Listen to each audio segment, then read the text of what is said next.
रवि जी, रवि जी। हाँ, क्या हुआ? अरे ललिया दादी है ना गांव में। हाँ हाँ। उसको कै और दस्त दोनों हो रहा है। उसका बहुत हालत खराब है। अरे कब और से हो रहा गांव है? के डॉक्टर बोल रहे हैं कि उसको बड़ा हॉस्पिटल में ले जाना पड़ेगा। बड़ा हॉस्पिटल में ले जाना होगा। अब कब से हो रहा है ये तो मुझे पता नहीं है। अच्छा रुको, घबराना नहीं है।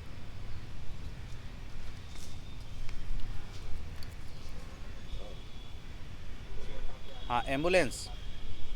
ऐसा है कि जो हरपुरवा पंचायत है उसमें भगवानपुर गांव है, वहाँ ललिया देवी है, उसकी तबीयत बहुत गड़बड़ है और उसे इमीडिएट लोकल डॉक्टर का कहना है कि लेकर के जाना होगा बड़े अस्पताल में। तो आप जल्दी से जल्दी एम्बुलेंस लेकर के पहुँचिए। अच्छा, रास्ता देखिए, आप क्या कीजिएगा ना, पकड़ी देख रहे हैं, पकड़ी से रेलवे लाइन के तरफ बढ़िएगा तो बस रेलवे लाइन के बगल में, माने उस पार होने पर जो गांव है वही गांव है, इमीडिएट पहुंच जाइएगा।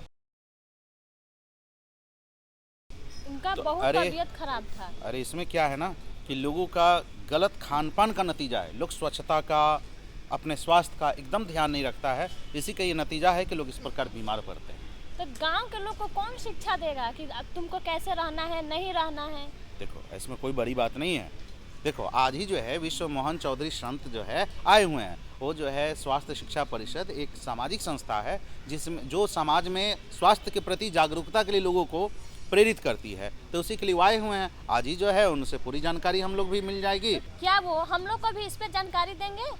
हाँ हाँ बिल्कुल। तुम ऐसा करो, पहले ललिया दादी के घर पर जाओ। हाँ। और सबको बोलो कि एम्बुलेंस आ रहा है जल्दी में, तैयारी रहने के लिए, और उन लोग को एम्बुलेंस पर चढ़ा करके कि तुरंत अस्पताल में चल जाए और उनका सरकारी अस्पताल में अच्छा से इलाज हो जाए। तुरंत वहाँ भेज करके और तुम बगीचा में आ जाओ। बगीचा में हम जो है उनसे मुलाकात करेंगे और पूरी जानकारी हम भी लेंगे, तुम भी लेना, लोगों को बताना। ठीक है। ठीक है, ठीक। जाते हैं उनके घर, बोल देते हैं। हाँ आप लेके बैठिए, हम आते हैं। ठीक, ठीक है, जल्दी में आना। ठीक, जाओ।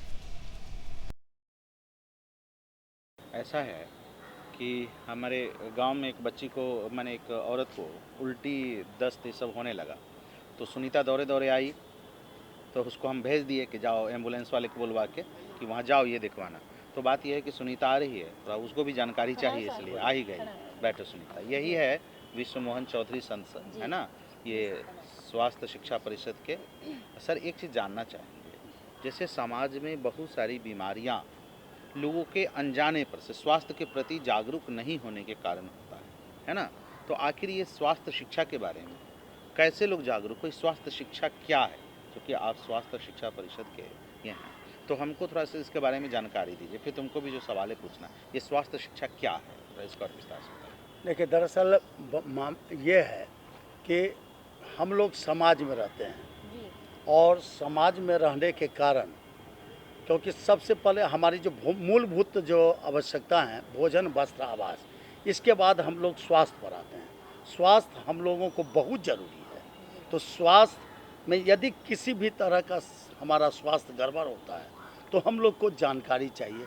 तो हमारी जो स्वास्थ्य और शिक्षा से संबंधित हम लोगों का जो संस्था काम करती है, उसका काम ही है कि लोगों को स्वास्थ्य से संबंधित हर तरह का, जैसे निभा जी के टीम यहाँ पर आ रही हैं और वो बताए, क्योंकि ये स्वास्थ्य से संबंधित जो भी जागरूकता है, जो आवश्यकता है, उसके तहत लोग बताते हैं। तो अब इनकी संस्था आ रही है और इसके बाद आपको एक नुक्कड़ के माध्यम से वो बताएंगे कि क्या बने कि हम लोग हम मूलतः ये जानना चाह रहे कि ये स्वास्थ्य शिक्षा कहते किसे, थोड़ा इसके बारे में हमारे दर्शकों को रूबरू कराएं, हम लोग को रूबरू कराएं। स्वास्थ्य शिक्षा है क्या? स्वास्थ्य शिक्षा, स्वास्थ्य से संबंधित जितने भी शिक्षा, जिसको माने कि हम लोग को बताना है। जैसे मान लेते हैं कि आज डेंगू का प्रकोप हुआ, डेंगू का प्रकोप है, इसके अलावा अभी हम लोग कोरोना से जूझे हैं, तो अब इसको जांच करवाने की आवश्यकता है। लोगों में ये लाना है जन जागृति, या लोगों को जागरूक ये करना है कि आप अपने स्वास्थ्य का जो है सो जांच करवाइए, आप में जो है सो कोरोना है कि नहीं है, उसके लिए वैक्सीन लेना पड़ेगा, उसको किस तरह से परामर्श करना है, यही सब परामर्श देने के लिए हमारी संस्था है। सर, तो ये जानकारी कहाँ मिलेगी? ये जानकारी हम लोग के जो संस्था के जो मेंबर है, जो हमारे एक्टिव हैं, वो लोग देते हैं जानकारी, वो लोग परामर्श देते हैं, वो बताते हैं कि ये चीज़ करना है। सर, तो आपसे हम एक चीज़ जानना चाहेंगे कि हम लोग कैसे स्वस्थ रहें, इसके लिए क्या करना चाहिए, कैसे इसका क्या उपाय है? देखिए, स्वस्थ रहने के लिए तो हम लोग सबसे पहले हर अपने जिंदगी का जो जीवन चर्चा है, हम लोग का दिनचर्या है, दिनचर्या में बदलाव लाना पड़ेगा। क्या तो करें? दिनचर्या ये है कि हम लोग कभी भी जो हम लोग का अपना रहन सहन है, सवेरे टहलने का है, या जो हम लोग चाहते हैं कि हम स्वस्थ रहें, तो स्वस्थ रहने के लिए जो आवश्यकता है, आप कहिएगा स्वस्थ कैसे रह सकते हैं, तो सबसे हर चीज़, जैसे हम लोग अपने शरीर की जिस तरह से ताजगी चाहते हैं, उसी तरह से जो हम खुद चाहते हैं वो दूसरे को भी हम वही बताना है। हम सादा शाकाहारी भोजन करें, योग करें, सही वातावरण रखें, घर को साफ सुथरा रखें, समाज को साफ सुथरा, ये सब पहली पहलू है जिसको की जानकारी जरूरी है। ये हम लोग रखेंगे तो हम स्वस्थ रहेंगे, तो हम अपने समाज को स्वस्थ रखेंगे। और जो मान लीजिए इसके बाद भी हम अस्वस्थ हुए, तो हमको जो है उसके लिए लोगों को जो हम जानते हैं उसके तहत उनको हम लोग परामर्श देंगे, सलाह देंगे, जो आप इस तरह से करें। सर, जो गांव की महिलाएं हैं, जो पढ़ी लिखी नहीं है, वो कुछ नहीं जानती है कि स्वास्थ्य हम कैसे रहें या कुछ अपने बॉडी को कैसे मेंटेन करें, उसके लिए क्या करें? सबसे पहले हम ये बता दें, गांव की महिलाओं जी सबसे ज़्यादा, माने हम ये देखे हैं गांव में, क्योंकि हमारे आज भी जो है सो 70 नहीं 80% जनता कृषि प्रधान देश है मेरा, और उसमें भी महिलाएं खास करके अपने लिए नहीं, अपने आश्रितों पर ज़्यादा ध्यान देती हैं, और अपने लिए कुछ ध्यान नहीं। हाँ, सबसे ज़्यादा यदि गाँव में महिलाओं का स्वास्थ्य बिगड़ता है। इसीलिए आज हम लोग इतना करते हैं कि जैसे आशा की जो हमारी कार्यकर्ता हैं, खास करके उन लोगों के द्वारा जिस तरह से हमारे सरकार की जो नीति है, जो रूपरेखा, जो स्कीम है, उसके तहत उनको जानकारी दिया जाता है। गर्भवती महिलाओं को स्वस्थ रहने के लिए खान पान का जो शेड्यूल है, उसके लिए ये सब बताया जाता है। तो वो उसको आशा ही के कार्यकर्ता उनको बता सकती हैं कि आप, क्योंकि वहाँ हम लोगों का नहीं है, हम लोग केवल पुरुष को बता सकते हैं, लेकिन महिलाओं को महिलाएं ही कन्विंस करती हैं। तो हमारी जो महिला कार्यकर्ता है वो आशा के साथ में वो काम करती हैं, उनको बताती हैं कि आप अपने तरह से स्वस्थ कैसे रहेंगे, वो लोग बताती हैं। और उसके तहत पहले के अपेक्षा आज के वर्तमान युग में बड़ा ही अच्छा हम देख रहे हैं कि कुछ पहले जो हमारा प्रतिशत था जो अस्वस्थ हो जाती थी महिला, आज थोड़ा स्वस्थ होने लगी हैं। ये अच्छा रिजल्ट है। हाँ, ऐसा है कि आप स्वास्थ्य शिक्षा परिषद से जुड़े हैं, और तो हम एक चीज़ जानना चाहेंगे कि सरकार की स्वास्थ्य से संबंधित कौन कौन सी योजनाएं हैं और वो उससे जनता कैसे लाभ ले, तो इसके बारे में विस्तार से चर्चा कीजिए। सही बात है। अभी हमारे माननीय प्रधानमंत्री जी का जो आयुष्मान योजना, जो 5 लाख तक स्वास्थ्य से संबंधित किसी भी तरह से यदि उस दिक्कत हो रहा है, तो उसको 5 लाख तक का जो है सो अनुदान कैशलेस, उसका स्वास्थ्य में साल में यदि उसको ज़रूरत पड़ गया तो उसके स्वास्थ्य को माने कि सही करने के लिए, उसको इलाज करने के लिए सरकार अपने तरफ से, ये बहुत बड़ी योजना है सरकार की, जिसके तहत लोगों को लाभ पहुंच रहा है। दूसरी चीज़ है कि पोषण योजना, जो महिलाएं गर्भवती हैं खास करके उनको बच्चे जन्म से पहले का जो भी उसका स्वास्थ्य से संबंधित उनको रख रखाव या उसको जो देना है, क्या करके जो उसको पोषण देना है, उस पोषण के लिए भी सरकार की तरफ से सो दिया जाता है। इसके बाद भी कई योजनाएं हैं सरकार की जिसके तहत लोगों को लाभ मिल रहा है। अच्छा, अब एक अहम बात आती है कि चूँकि आपने गर्भवती महिलाओं से संबंधित योजना पर बातें की, तो हम चाहेंगे कार्यक्रम से संबंधित हमारे जितनी भी महिलाएं जुड़ी हैं, उन्हें ये बताएं कि गर्भवती महिलाएं अपना ख्याल कैसे रखें और ख़ास करके सामान्य महिलाएं भी कैसे स्वस्थ रहें, है ना? चूँकि स्वास्थ्य शिक्षा से संबंधित बातें हैं, तो थोड़ा स्वास्थ्य कैसे रहें इसके बारे में थोड़ा बताएं, और कोई समस्या आए तो कैसे निपटाएं, थोड़ा इसके बारे में विस्तार से बताएं। देखिए, सबसे पहले ज़िंदगी में, अपने आम जिंदगी में जी स्वस्थ होने के लिए, और ख़ास करके महिलाओं जो हैं सो अपने लिए कम, अपने जो आश्रित हैं या जो अपने गार्जियन हैं उनके लिए बहुत सोचती हैं, उनके लिए बहुत काम करती हैं, लेकिन वो अपने लिए तो समझिए कि हम देखे हैं अपने गांव घर में भी और शहर में भी, जी अपने लिए सही रूप से यदि उनको रूखी सूखी खा लेंगी, लेकिन बच्चों के लिए, अपने पति के लिए, उनके लिए वो बहुत कुछ करती हैं। इससे होता क्या है कि प्रजनन काल में उनकी ही स्वास्थ्य बिगड़ती है, खून की कमी होती है, नाना प्रकार का उनको कष्ट होता है, और जिसके चलते तो उसके लिए हम लोगों ने ये किया कि उनको जागरूक करना है। हमारी जो महिला सदस्य हैं आशा के साथ मिलकर के उनको पूरी तरह से बताती हैं कि आप अपने स्वस्थ रहेंगे, आपके बच्चे स्वस्थ रहेंगे, आपके आने वाले जो पीढ़ी है जो आपसे ही हो रहा है वो स्वस्थ रहेंगे, उस सब पर ख्याल रखा जाता है, और उसके तहत कुछ बदलाव उन लोगों के द्वारा होता है, और सरकार जब हर तरह से मदद करने के लिए तैयार है तो उसको अपनाना भी बहुत ज़रूरी है। अच्छा, बात आती है अब छोटे बच्चे, चूँकि स्वास्थ्य पर बातें हो रही है, तो हम छोटे बच्चों का माता पिता कैसे ख्याल रखें और कैसे उसे आदत में डालें कि बच्चे स्वस्थ रह सकें, है ना? क्योंकि बच्चे तो लापरवाह होते हैं, सही बात। उसको तो लगता है कि पूरी दुनिया हमारी, जहाँ खेलना है खेल लो, भूखे रह जाओ, कुछ भी रह जाओ, तो उसे कैसे ख्याल रखें, थोड़ा इसके बारे में विस्तार से बताएं। इसके लिए बहुत ज़रूरी है महिलाओं को कि अपने बच्चों को सही दृष्टिकोण से, सही रूप से उसकी देखभाल करें, और ये देखभाल यदि उनको किसी भी तरह से, तो हम लोगों के जो सदस्य हैं या हमारे जो कार्यकर्ता हैं उनको ये कहा जाता है कि आप उस पर दृष्टि रखिए।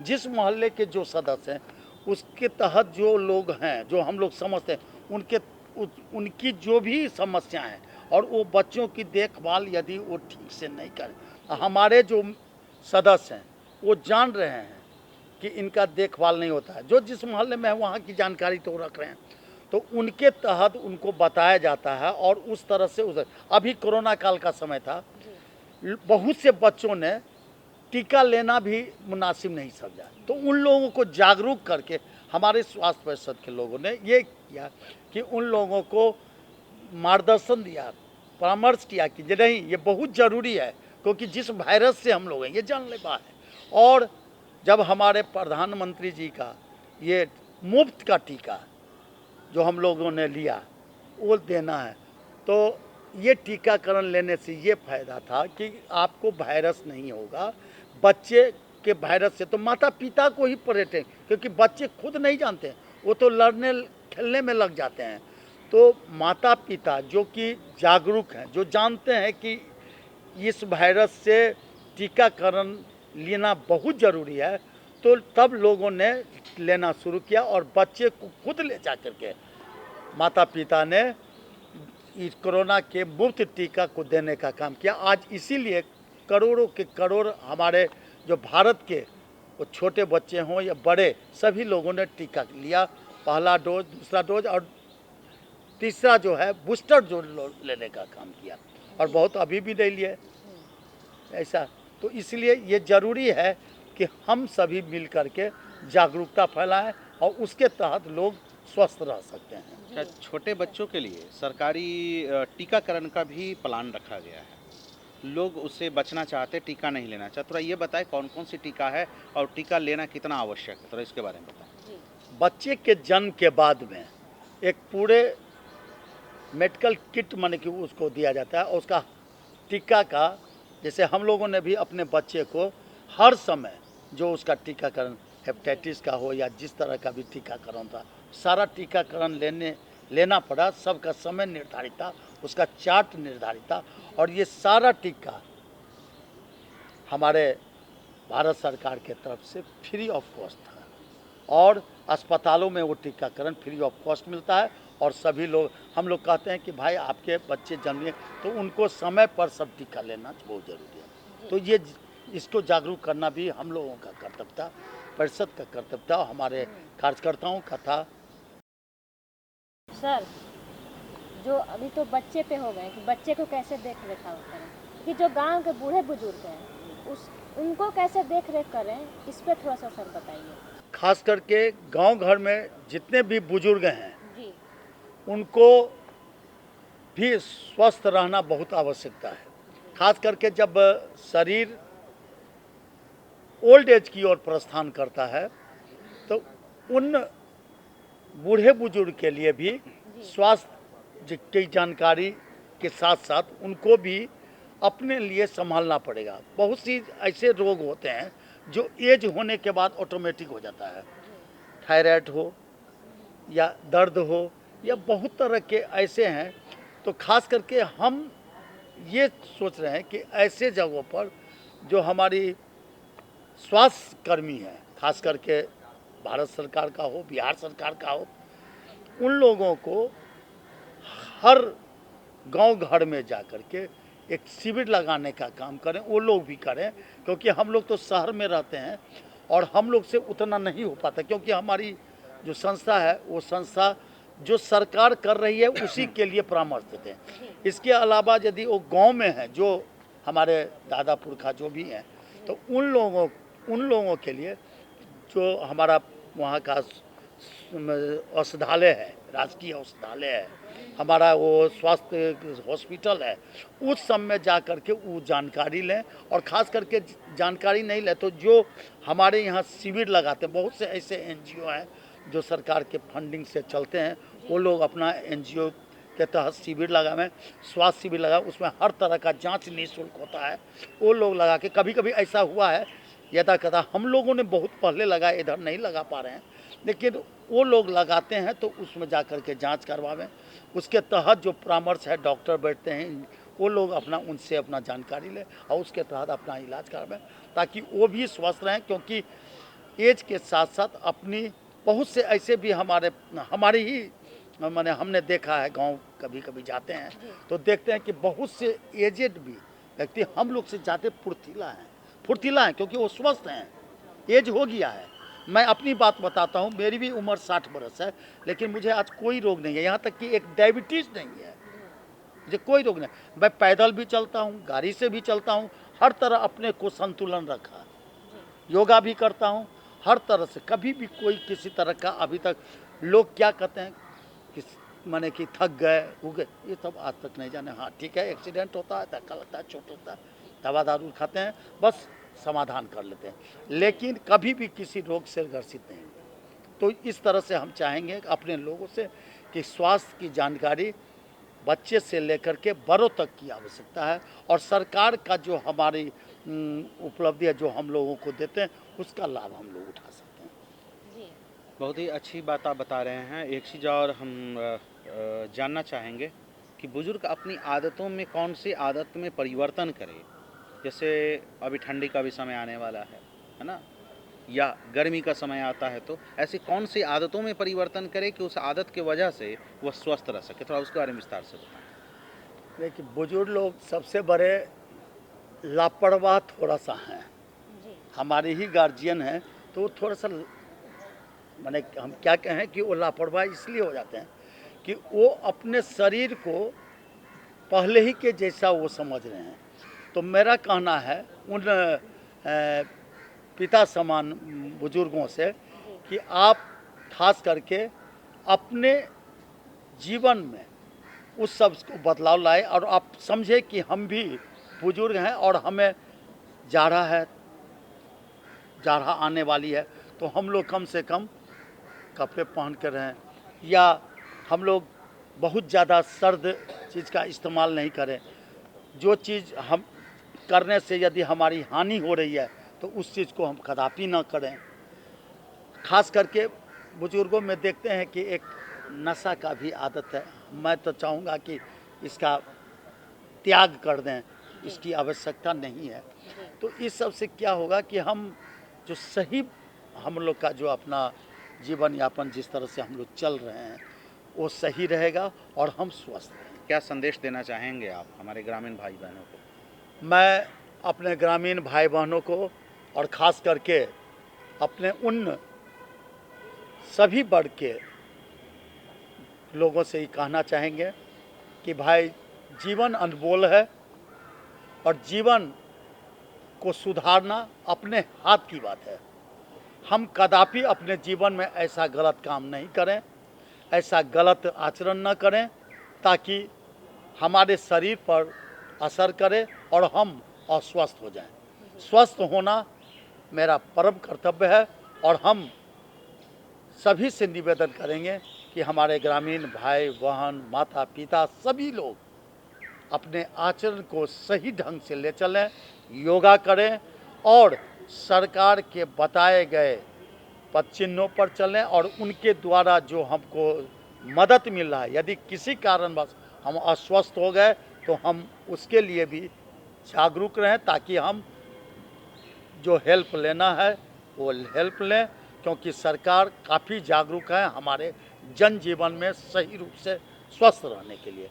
और सरकार के इस तरह से हम काफ़ी प्रशंसा करना चाहते हैं कि सरकार ने हम लोगों पर जो दायित्व रखा है जो सही रूप से स्वस्थ रहने का, जिसके कारण हम लोग स्वस्थ रहेंगे और हमारा पूरा समाज, हमारा गांव, परिवार सब स्वस्थ रहेगा। बहुत बहुत धन्यवाद। प्यारे दर्शकों, अगर आप हमें कार्यक्रम से संबंधित कोई भी सुझाव देना चाहते हैं तो हमारा पता आपके समक्ष है। कार्यक्रम गांव घर, निदेशक दूरदर्शन केंद्र, फ्रेजर रोड, पटना 8,01,000। साथ ही हमारा ईमेल आईडी है directordkpatna@gmail.com। तो दर्शकों, हमें और हमारी पूरी टीम को दीजिए इजाज़त इसी के साथ और मिलेंगे अगले अंक में। तब तक के लिए एक लोकगीत का आनंद उठाइए। नमस्कार।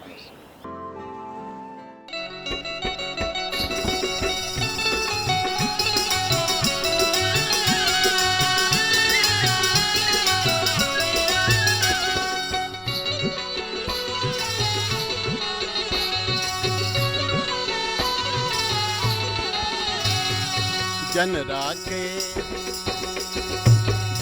के खेत में मचान हो तान छेड़े छे गोरिया। जनरा के खेत में मचान हो तान छेड़े छे गोरिया। छेड़े छे गोरिया तान छेड़े छे गोरिया।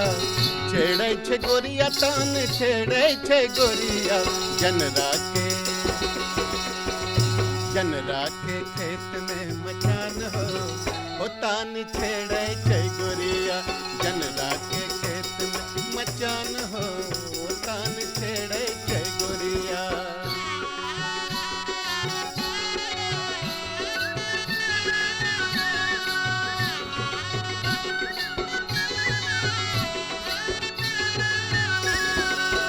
बैठी मचान गोरी सिए छे गनेरा।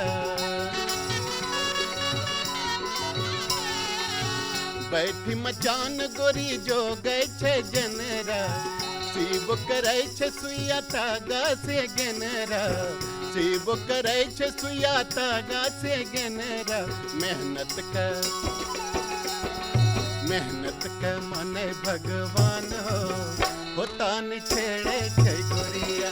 मेहनत का मने भगवान हो तान छेड़े छे गोरिया। जनरा के खेत में मचान हो तान छेड़े छे गोरिया।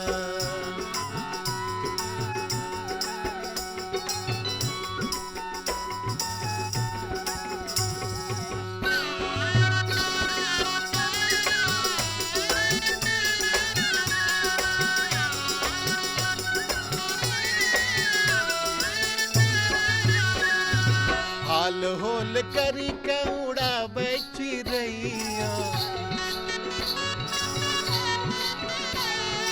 हाल होल करी के उड़ावे चिड़ैया। कखनु त दौड़ी भगावे छे गैया। दिनों भरी हरान हो तान छेड़े छे गोरिया। दिनों भरी हरान हो तान छेड़े छे गोरिया जनरा के खेत में मचान हो तान छेड़े छे गोरिया।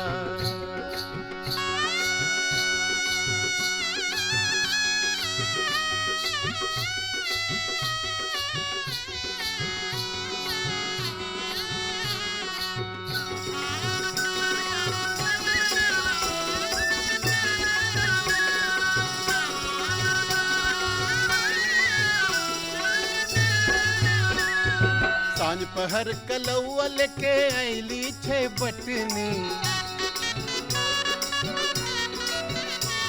अरे सांझ पहर कलौआ लेके आईली छे बटनी, सिलवरिया थरिया में घाटों और चटनी दोनों मिली है दोनों मिली है दोनों मिली करे जलपान हो तान छेड़े छे गोरिया दोनों मिली करे जलपान हो तान छेड़े छे गोरिया जनरा के खेत में मचान हो तान छेड़े छे गोरिया।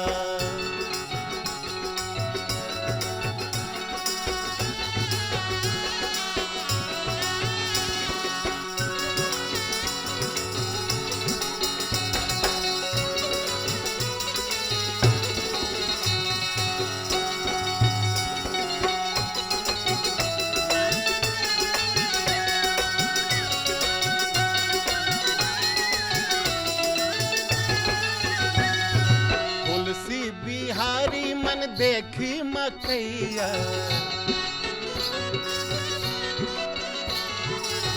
तुलसी बिहारी मन देखी मकैया, कर जो सधैयो के बचते रुपैया, कर जो सधैयो के बचते रुपैया, पूरा